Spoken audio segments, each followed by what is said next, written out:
No one knew where it came from. Somewhere in the vast Pacific, a black that appeared on satellite imagery in 2011. A tiny, jagged blot of land, no more than a mile across, surrounded by waters so still they looked painted. Scientists argued whether it had always been there or had risen from the sea. They named it Virelai. The first crew to investigate was the Erebus 9, a private exploratory vessel sponsored by a tech billionaire named Sebastian Voss.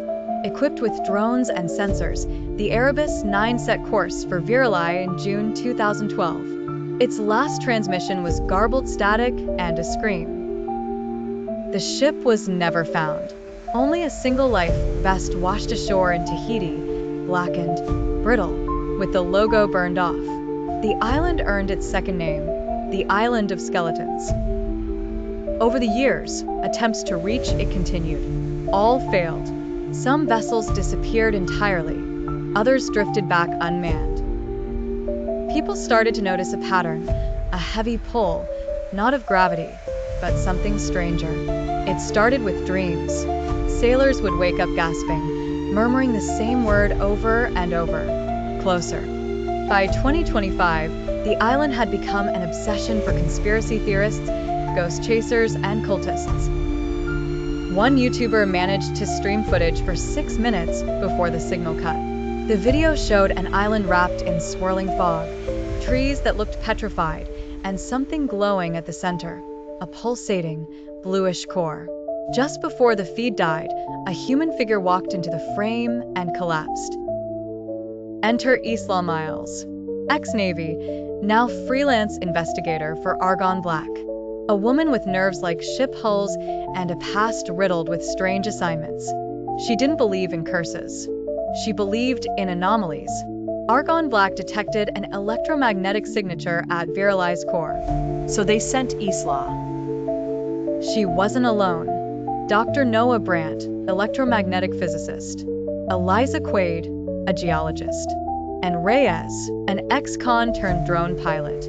Each had their reasons for accepting the mission. Their vessel, the Lysandra, was built for stealth and speed. As they neared Virelai, GPS ceased to function. Instruments died. Compasses reversed. The water darkened to a liquid charcoal, and the sky turned a color between bruise and dusk. They anchored a mile offshore. No one spoke. The island seemed to watch them. The first thing they noticed, the air. It hummed, a static charge that raised hair. Reyes sent out his drone Spectre.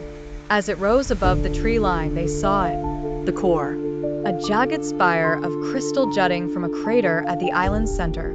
It pulsed with blue light, sending waves of distortion. Around it, bones, thousands, tangled, twisted, animals, humans, things unknown. The drone malfunctioned. Spectre spiraled and dropped. Then the radio crackled. "Come closer," said a voice. It sounded like all of them, each member of the team, speaking in unison. They armed themselves. Isla took point. The jungle was dead. No birds. No bugs. Trees petrified mid-growth. Their boots crunched over ash and bone. The deeper they went, the louder the hum. Watches melted. Cameras looped. Eliza took readings. Her meter exploded in her hands. They reached the crater's edge at nightfall. The core stood 30 feet high, glass-like and alive. Arcs of energy leapt from its surface. Anything that approached disintegrated into clean white skeletons in seconds. Eliza stepped too close. Her scream was short. Where she had stood, only bones remained, arranged neatly. Noah snapped. He ran into the crater, toward the core, screaming equations and theories. He reached for it. There was a flash. Then dust. Then the voice again. "You are learning. Come closer."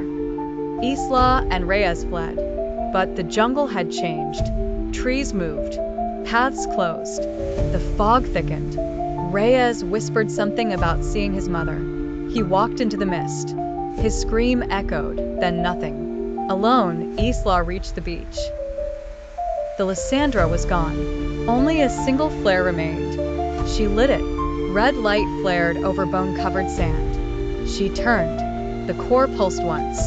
A tremor split the island. From the jungle, skeletons walked.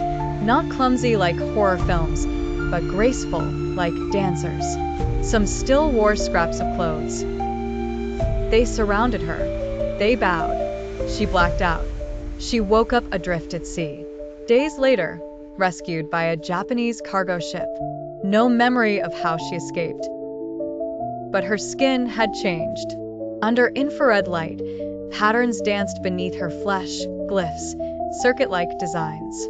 She didn't speak until taken back to Argon Black. Then she said one thing. It's not an island. It's a receiver.